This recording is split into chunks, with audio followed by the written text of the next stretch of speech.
stocks, especially U.S. stocks, are, I think, overvalued. So no, I would not just take the money I saved by renting and just buying overpriced stocks as opposed to overpriced real estate. So I think you have to be a lot more selective in the names that you invest in.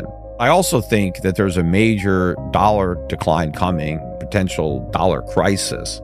You really have a very cozy, unhealthy relationship between the Fed, the government, and Wall Street. It's just one big club, revolving door of personnel. And the Fed, through its policy, has really engendered to build an asset-based economic model where the wealth effect is very important to driving consumption, confidence.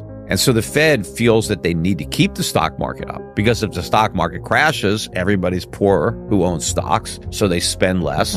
Now we're in a recession, people lose their jobs. So the Fed kind of thinks, well, what's good for Wall Street is good for the economy. And of course, that works great for Wall Street, and so the same economists that work at the government work for Wall Street. They go back and forth, right? They're the same people. They're all buddies. And of course, some of the biggest donors are Wall Street bankers. You look at the people who write the big checks, not only just directly to the campaigns, because those are not the big checks, it's the PACs, right? So the people that are writing the, $50,000, $100,000 plus checks to the PACs that are working to reelect particular people, they are disproportionately on Wall Street. That's not a coincidence. It's not that these guys are just so patriotic that they really feel that it's important to donate to the candidate who's going to do good for the country. No, they're making an investment in those candidates, just like anything else. And they're evaluating it based on a cost benefit. Like, how much is it going to cost me to buy this senator or this congressman? And what's my return on my investment going to be? Because I'm not doing it out of the goodness of my heart because I'm a patriotic American. No, it's because I want the politician in office that's going to do things that make me money.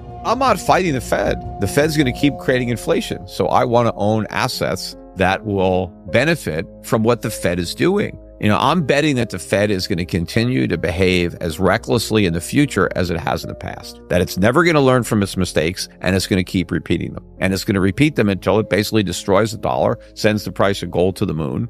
And so that's what I'm investing for. I'm investing for the end game because I know how the game is going to end. Most people who are playing it don't even realize the game that they're playing. They don't get the rules. They've just been winning for so long.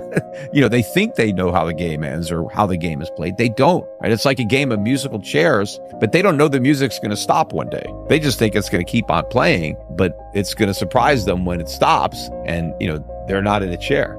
They are playing the game by buying the momentum, buying whatever the crowd is buying whatever is going up. And it doesn't matter what the fundamental value of the underlying business is. I mean, in some cases, it doesn't matter if the underlying businesses have any fundamental value at all, or do they even care? All that matters is what's the price and where is it going and how many people are buying it. Look, the price of anything can go up if people keep buying it. It's just that when they stop buying it, that you have a problem. We look at cryptocurrencies, right? They have zero fundamental value. So they're probably the most speculative investment, not probably are the most speculative investment. Yet people have more profit in Bitcoin if they have been in it from the early days than in anything else. But all these things are going to ultimately collapse when inflation rears its head in a way that people realize it's here to stay and recognize that the Fed is all talk and no bite, bark or no bite when it comes to being able to contain inflation, being able to bring it anywhere near 2%, let alone back down to 2%. Although we'd be better off with inflation below 2%. I mean, 2% is not some holy grail that we need to shoot for, and that inflation is at 1%, that's somehow a problem that the Fed needs to solve. I mean, the only problem with 1% is that it's not zero. I'd rather have no inflation than 1%. And in fact, I'd rather have minus 1% than prices staying the same.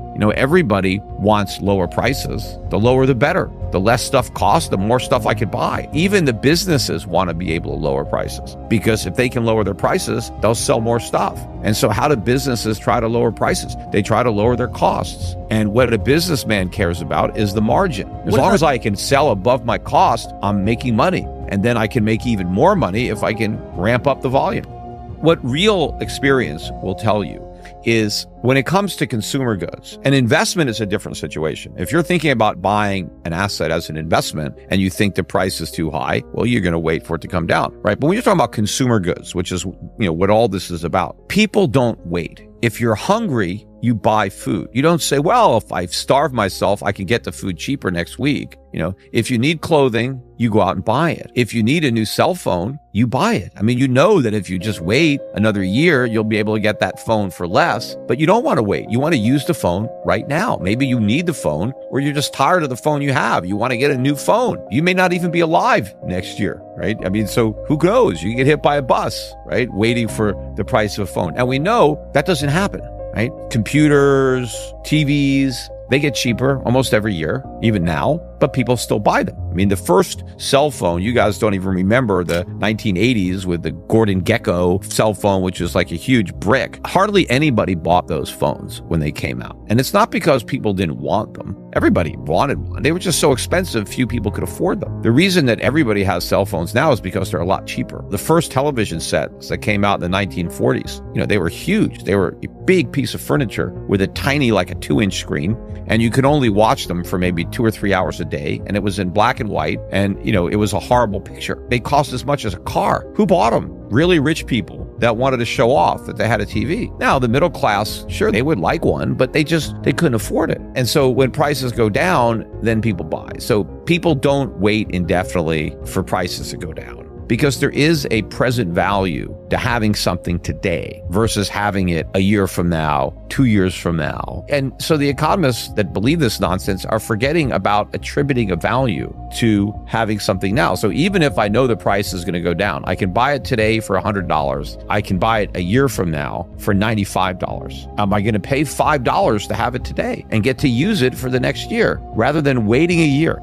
There is a threat right now. The status is in jeopardy and it's going to be lost. And you can see that in the record high price of gold. Central banks are major buyers of gold. Where are they getting the money to buy their gold? They're selling dollars. Why do they want the gold? Because they want to get rid of the dollars. They don't want them. They're reducing their dependency on the dollar. And not only did they have an economic incentive to get rid of the dollar, because the dollar is going to gradually, and then rapidly depreciate because of the enormity of our deficits and the money that we have to print to monetize it.